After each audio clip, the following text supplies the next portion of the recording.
Okay, members and friends, I'm going to do rolling in deuces, right? You know.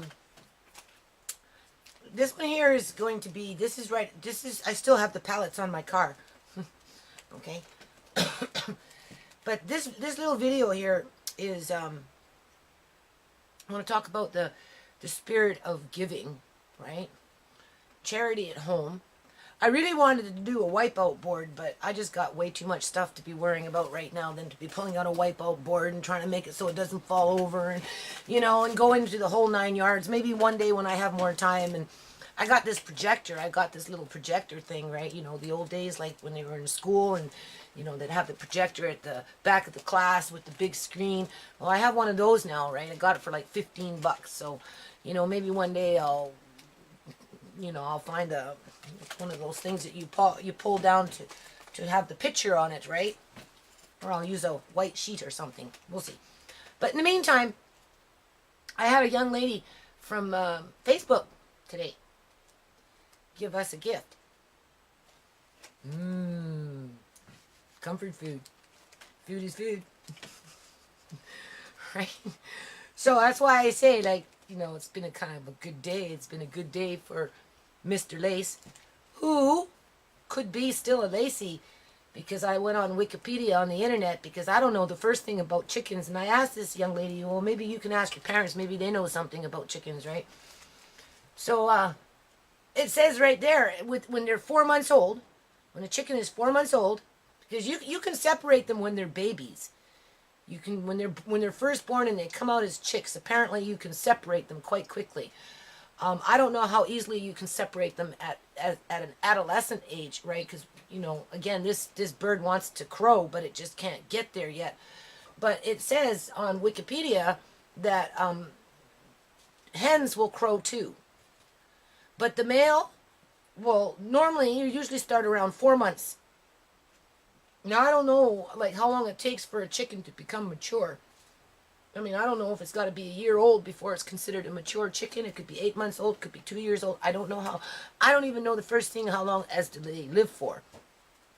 I know that on factory farms, they don't live very long because, like the cows, they just breed them to death, right? So, but this is not a factory farm bird, right? This is a bird that's going to get its own pen pretty soon. And it may still take a couple more months to decide whether it's a male or a female, right? Depending on what happens with this part. Because as it ages, if it's a male, these will get bigger. And being that it's just learning how to crow or wanting to crow, it's either a female that just doesn't lay eggs at this point because it's too stressed out, or maybe it's an older female, I don't know again. Or it's an adolescent male that's just coming into being a rooster, right? So... But in the meantime, he's Mr. Lace right now. Because I thought for sure, because I heard him crowing this morning, and I thought, okay, that's got to be a male, because he's getting louder, and he's getting more pronounced with it. When he first came in, it just sounded like he was just, starting to talk, right? But now, I mean, he was definitely singing. He was starting to sing. He was picking up the octave, getting with the momentum, right? So when I left the house today, I was determined that he was a Mr. Lace. So as it is, he's a Mr. Lace right now, at 4 months age, of a bird just coming into crowing. And he got a whole whack of stuff given to him today. All that cedar sawdust, wood chips, and, got the pallets, and, tomorrow start building a little something for this bird, and it's going to be a pretty happy bird here pretty soon. And then this young lady that is coming across my videos and is a teenager said, Mama Lynn, can I help you out a little bit? I'd like to give you something.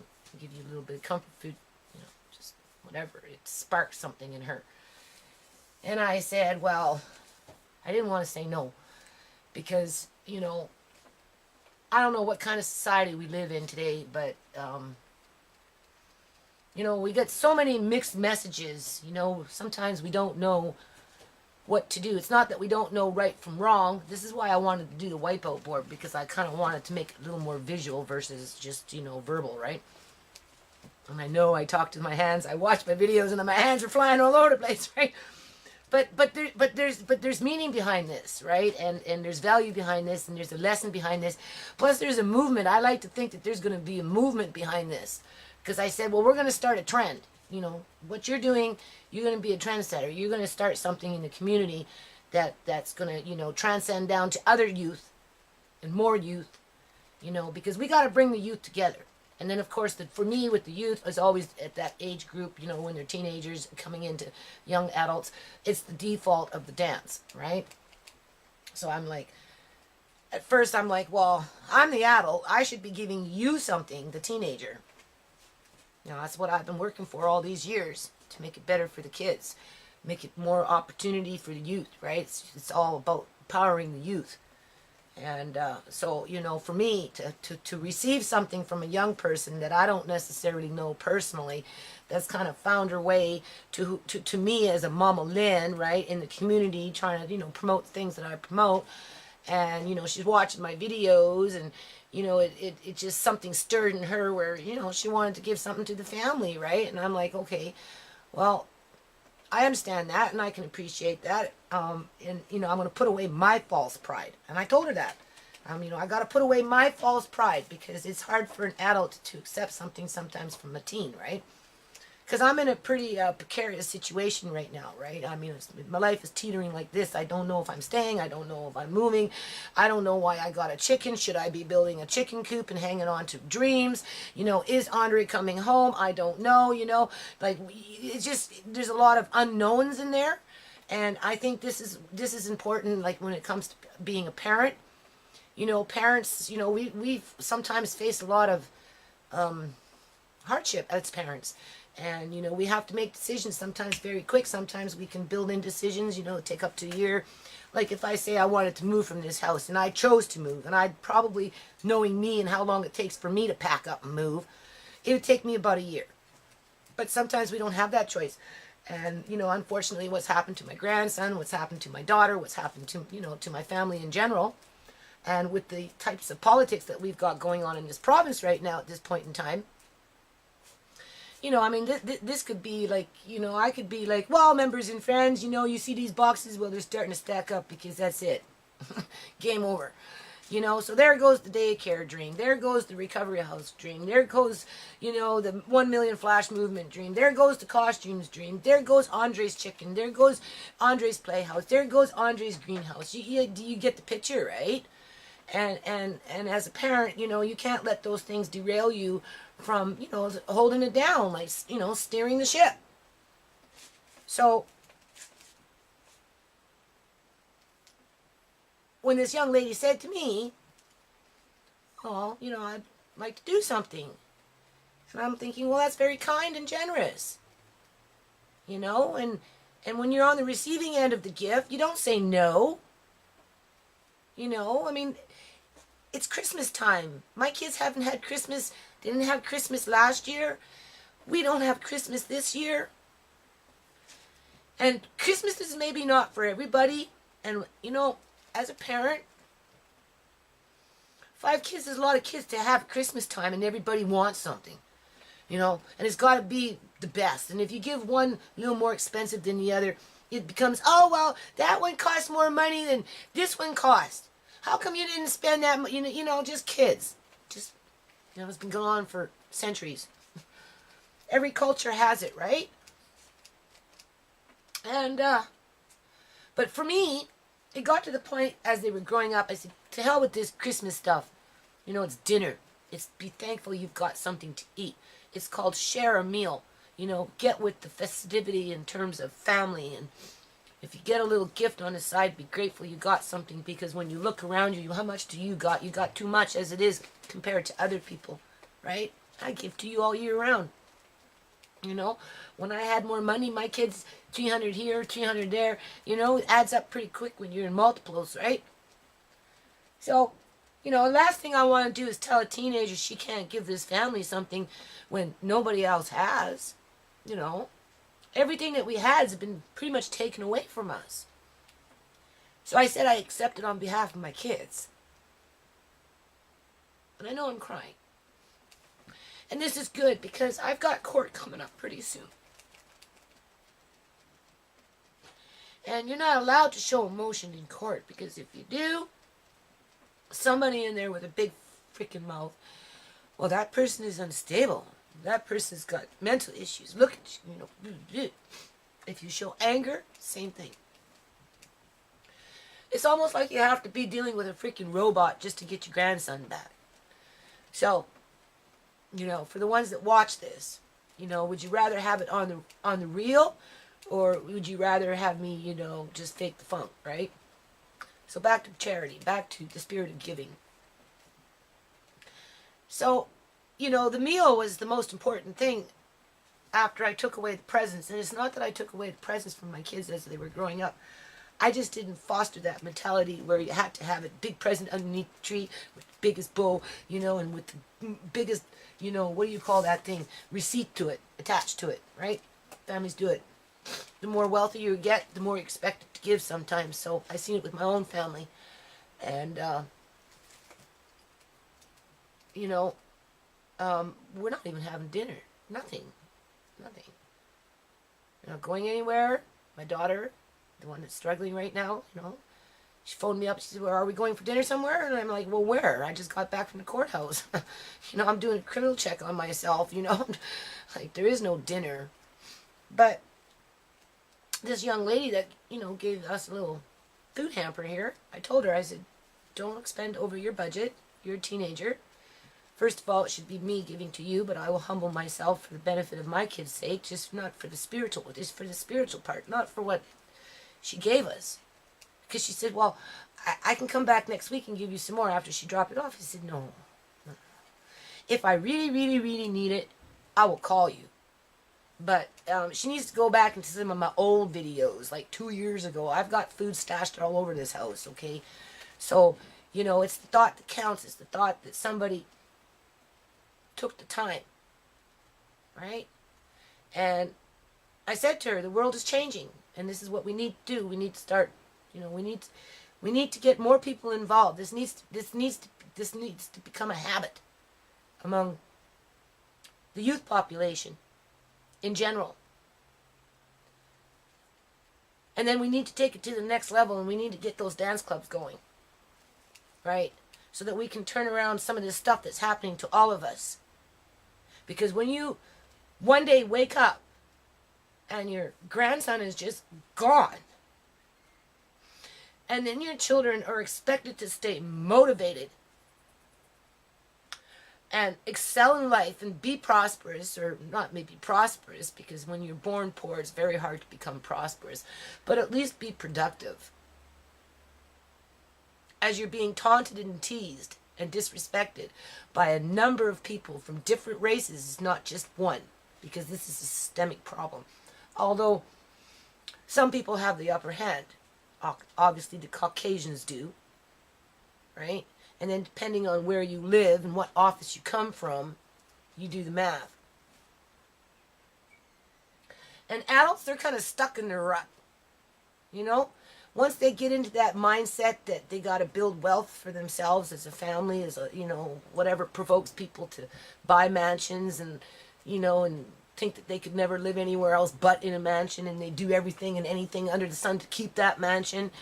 Like, I don't know if that's any way to live, other than it's nice to live in a mansion, I suppose, but with that comes a big burden, right? And I don't know, I was going to say something. I'm obviously upset, right? Charity begins at home. When I started off with my nonprofit, I heard that. Never really quite figured it out. How the hell do you give to yourself at home? Right? You give $1 into a pot, like, because usually when you think of charity, it's money. Usually, volunteering is time, right?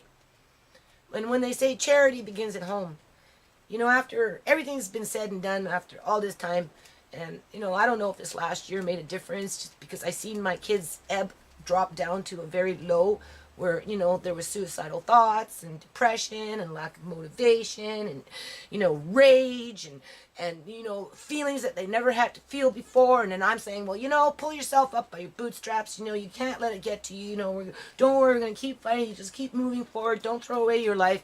you know, no matter what, right? You know, so obviously my mentoring helped to get my kids through, but at the end of the day, you know, it's still a struggle. And so, you know, charity at home, you know, I've come to the conclusion that it starts with, you know, young people, the kids, even the elderly when they can do it, but mostly the young people. You need to go home and help your parents. You need to go home and help your parents do the laundry. You need to help your parents do the dishes. You need to help your parents freaking take out the garbage and do some yard work, you know? And if the household income starts to drop because something happens here and something happens there, and the kids are able to go to work, they need to go home and help their parents. That's what I'm learning. Now, will mine help me? I don't know. They say they will, but at what cost? That remains to be seen yet, right? Because as soon as people start paying something or doing something, you know, they figure they got to owe something to them, right? And I mean, I put in 18 hours a day and I don't feel like I owe my kids anything. If anything, I'm 51. I've raised 5 kids. There's still many of them at home. It's time for them to start helping, right? So instead of like that, think of it as charity begins at home. I'm talking fast, okay?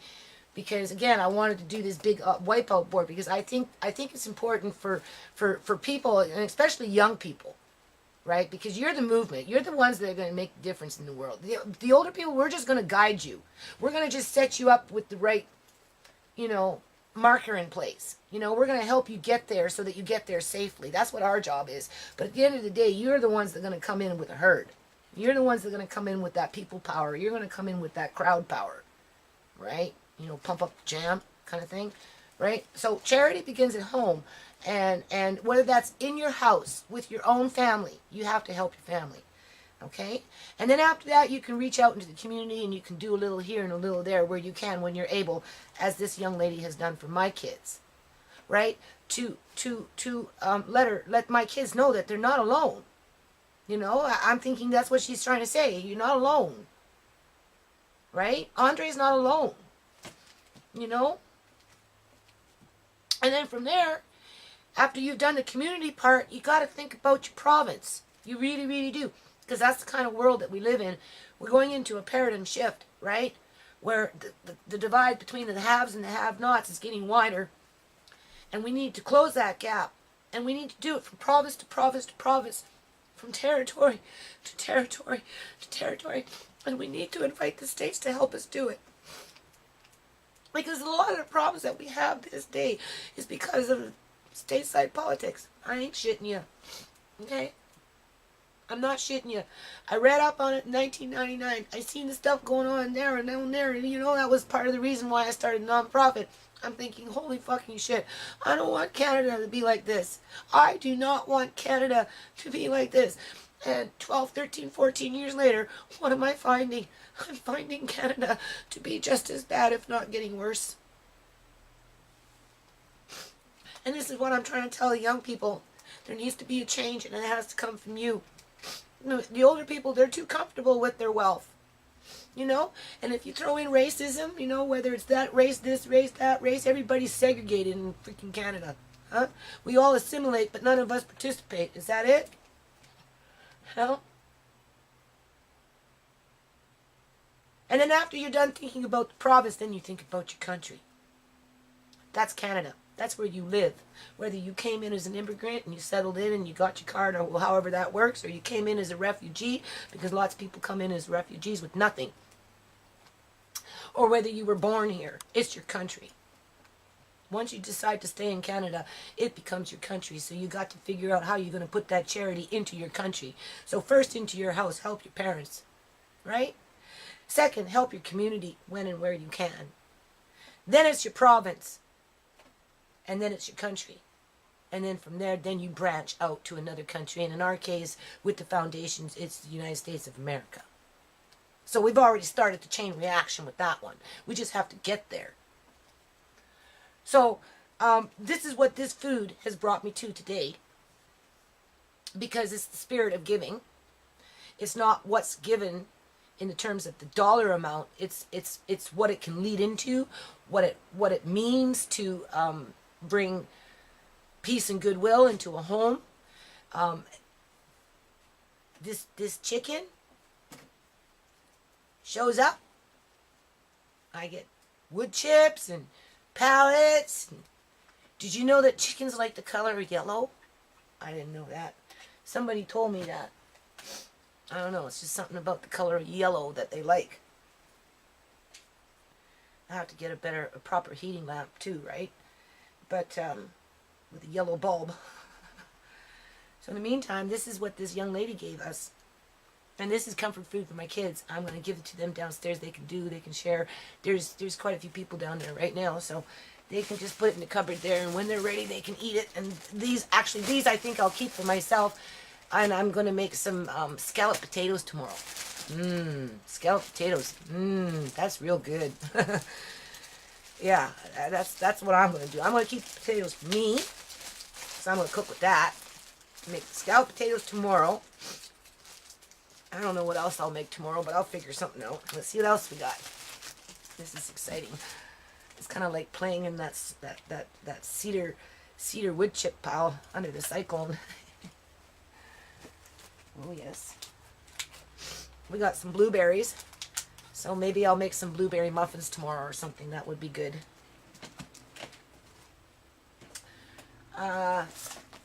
Again, chickens like the color yellow, so I'm pretty pleased with this because I see it as a good sign. This is fettuccine Alfredo. I put that in the freezer. They're frozen, those ones.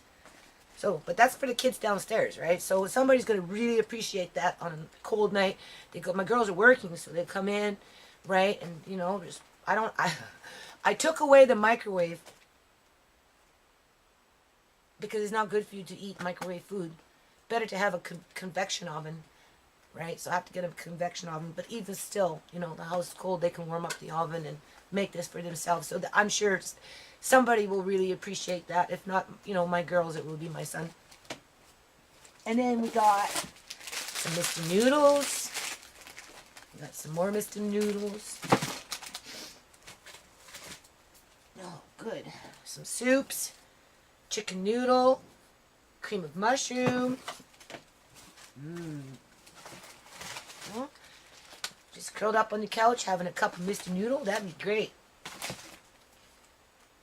Campbell's chicken noodle. And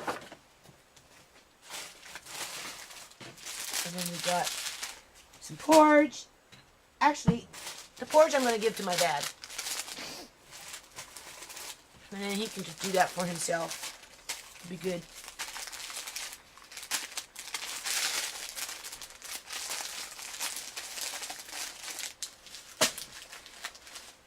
And then some more Mr. Noodles. All right. And some hearty beef soup.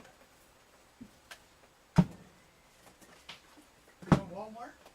Oh, I don't know where it came from. It's the idea that she gave it to us, which was quite nice. She didn't have to do that. Right? But that's Christmas. That's one of the reasons I said okay. Because again, it's the adults that are supposed to help the kids. Right?